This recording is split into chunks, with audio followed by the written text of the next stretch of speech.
Nobody in that ballroom knew a decorated army pilot was about to walk in wearing the one thing her own mother begged her to hide. The morning light spilled softly through the curtains of Brooke Sullivan's childhood bedroom in Charleston, South Carolina, the kind of golden southern morning that made everything look gentler than it really was. She sat on the edge of her old bed, hair still damp from the shower, when her mother knocked twice and stepped inside without waiting for an answer, carrying a champagne-colored designer dress draped carefully over both arms like something fragile. "I had this altered just for you," Linda Sullivan said, smoothing the fabric with her palm before laying it across the bed. "It's Vera Wang. It'll look stunning with your hair." Brooke smiled faintly and reached out to touch the delicate beading along the neckline. "It's beautiful, Mom." Linda hesitated, her fingers still resting on the dress, and Brooke recognized that particular silence, the one her mother always used before saying something she didn't want to say out loud. "Sweetheart," Linda finally said, not quite meeting her eyes, "I was thinking, for the wedding, maybe you could wear this instead of your uniform." Brooke went still. "My dress blues?" "It's just," Linda pressed her lips together, searching for gentler words, "it might make some of the guests uncomfortable. The Carters are very particular people, and I don't want anything to feel heavy. Today should be about Ethan and Olivia." Brooke didn't respond right away. She had spent years making herself smaller for this family, softening her achievements, shrinking her stories, learning exactly how much space she was allowed to take up at any given table. She looked at the dress, then at her mother's hopeful, anxious face, and something in her chest tightened quietly, the way it always did when she chose peace over honesty. "Okay, Mom, okay." Linda squeezed her hand, relieved, and left the room without noticing the flicker of exhaustion in her daughter's eyes, without knowing that in trying so hard to impress a family she barely understood, she had misjudged exactly who they really were. Welcome back to the Family Revenge Tales. Brooke sat alone for a long moment after her mother left, staring at the dress laid out beside her like a quiet verdict. To understand why that simple request cut so deep, you would need to understand who Brooke Sullivan actually was outside the walls of this house. A decorated U.S. Army Black Hawk pilot who had spent over a decade flying medical evacuation missions into some of the most dangerous corners of the world, pulling wounded soldiers and civilians out of places most people would never survive. Her unit had become the family she never quite had at home. Men and women who understood her courage, her discipline, her quiet compassion under pressure. At home, she was simply the difficult daughter, the one who never settled down, the one whose career made dinner conversations awkward. It hadn't always felt this lonely, but over the years, the pattern had become impossible to ignore. Her graduation from flight school had received a card and a brief phone call. Her promotions passed by unmentioned. Her deployments became subjects everyone quietly avoided, as though acknowledging the danger might make it more real. Meanwhile, every family gathering circled back, inevitably, to her younger brother, Ethan, his grades, his internships, and eventually his rising career as a commercial real estate developer. Brooke had loved her brother deeply despite it all, but somewhere along the way, she had simply stopped talking about her own life, not out of bitterness, out of quiet self-preservation. Linda's fear of the uniform wasn't cruelty, though it often felt that way. It was grief wearing an old, familiar disguise.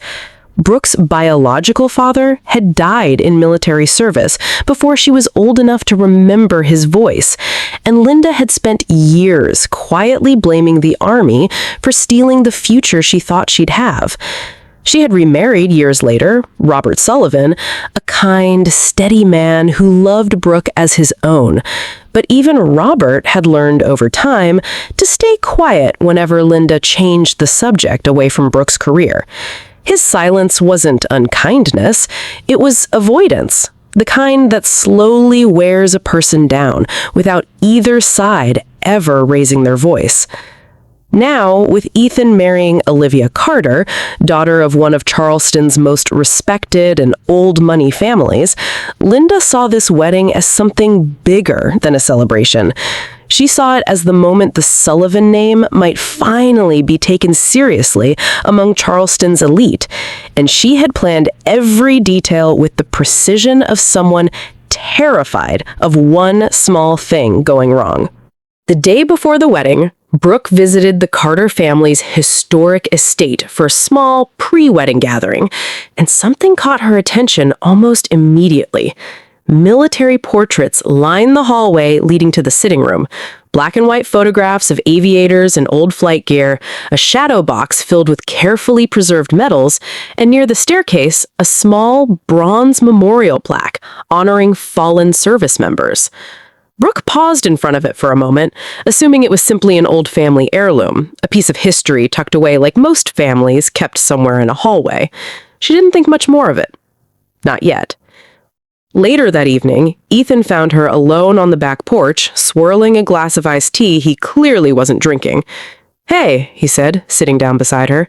"Can we talk about tomorrow?" "Sure." He rubbed the back of his neck, the same nervous habit he'd had since childhood. "I just want one drama-free day, Brooke. That's all I'm asking." Brooke studied her brother's face for a long moment. "Do you even know what I do over there, Ethan? What my job actually looks like?" The silence that followed answered the question more clearly than any words could have. Ethan opened his mouth, then closed it again, genuinely unable to fill the space. It wasn't cruelty. It was simply the truth of 10 years of not asking. At dinner that night, relatives circled the table with the same polite, prying questions Brooke had heard 100 times before. When she planned to settle down, whether she thought about a real career after the army, whether all that moving around was really sustainable for a woman her age. She answered evenly, the way she always did, while most of the table nodded along in quiet agreement with the implied criticism. Only her Aunt Melissa seemed uncomfortable, glancing at Brooke now and then with something like quiet apology in her eyes. Alone in her childhood bedroom that night, Brooke finally tried on the champagne-colored dress. She stood in front of the mirror, smoothing the fabric over her hips, and for a moment, she looked exactly like the kind of daughter Linda had always wanted. Polished, soft, unthreatening. But staring back at her own reflection, Brooke didn't recognize the woman in the mirror at all. She realized, with a quiet ache, that she had spent years learning to become whoever made the room most comfortable, and somewhere in all that shrinking, she had nearly lost sight of who she actually was. She thought, then, of Sergeant Mason Reed, a young crew chief who had served beside her for 2 years, quick with a joke, steady under pressure, the kind of soldier who made everyone around him braver just by being there. During a rescue mission gone wrong, Mason had given his life pulling civilians to safety after their helicopter came under fire. Brooke still carried his worn flight patch inside her uniform jacket, stitched carefully near the inner seam, close enough to feel against her chest during every mission since. Every medal she wore wasn't a trophy, it was a memory, a promise to the people who never made it home. The next afternoon, while helping the venue staff sort last-minute details, Aunt Melissa accidentally came across the finalized reception seating chart resting on a folding table. She scanned it quickly, then froze. Brooke had been placed at the very last table in the reception hall, tucked behind a large decorative column, far from the bridal party, far from the family, practically hidden from view. Melissa carried the chart over to Brooke without a word, simply pointing at the small, handwritten name near the bottom corner. Brooke stared at it for a long moment, feeling something settle quietly into place. Not quite anger, but clarity. She finally understood with painful precision exactly where she stood in her own family. That evening, during a quiet conversation on the porch, Olivia mentioned almost in passing that her grandfather had once been a decorated Army helicopter pilot and that her father, Charles Carter, personally funded military scholarships every single year. Several Carter family members, she added, had served over the generations. It was something the family took quiet, deep pride in. Brooke absorbed the information slowly, not yet realizing how significant it would become by the following evening. That night, alone in her room, Brooke laid her army dress uniform across the bed and began preparing it with the same careful precision she brought to every mission. She polished each badge until it caught the lamplight. She carefully tucked Mason's flight patch into the inner jacket seam, exactly where it always rested. She made herself a quiet promise. No confrontation, no speech, no revenge. She simply wasn't going to hide anymore. The wedding ceremony itself was beautiful. Brooke attended in a simple navy dress, refusing to draw any attention away from the bride, and found herself unexpectedly moved to tears as she watched her brother exchange vows with Olivia. Despite everything, she wanted this happiness for him, completely and without reservation. At one point during the vows, she caught Ethan glancing toward her in the crowd, and something in his expression softened, as though he were seeing her, really seeing her, for the first time in years. Before the reception began, Brooke slipped away and changed quietly into her dress uniform. Linda found her in the hallway just as she finished the final button and went pale. "Please," Linda said, her voice cracking, tears already gathering. "Please don't remind everyone what this family has been through." Brooke reached out and gently took her mother's hand. "I'm not reminding them of tragedy, Mom," she said softly. "I'm honoring the people who never came home." She walked into the reception with no intention of drawing attention, heading straight for her assigned seat behind the column, wanting nothing more than to quietly disappear into the celebration. But Charles Carter noticed her combat aviation badge from across the room and approached with quiet curiosity rather than judgment. "Which aviation brigade did you fly with?" he asked simply. Brooke answered, and within minutes, another veteran at a nearby table had overheard, then another, conversations rippling naturally outward across the ballroom like a current finding its own path. Then, Olivia's grandfather, retired Colonel James Donovan, made his way slowly toward her, leaning slightly on his cane.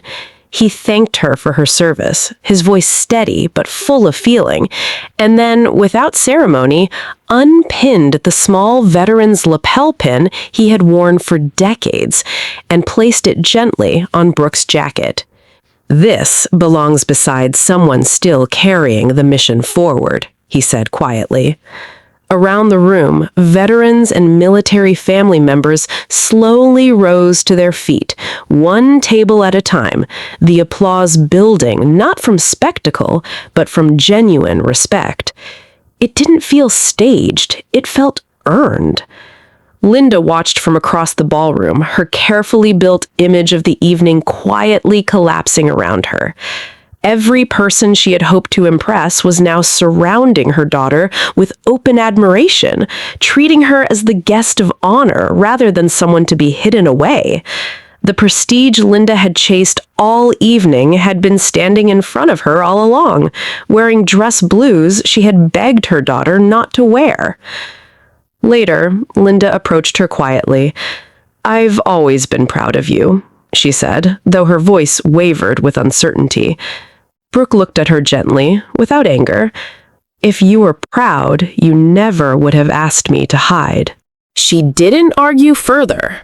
The silence between them said everything that needed saying. When a few guests gently asked about her medals, Brooke found herself sharing a small piece of Mason's story, her voice steady even as her eyes grew glassy. The room understood in that moment that what she wore wasn't about personal achievement. It was about everyone she had lost along the way. Ethan found her shortly after, his eyes red-rimmed.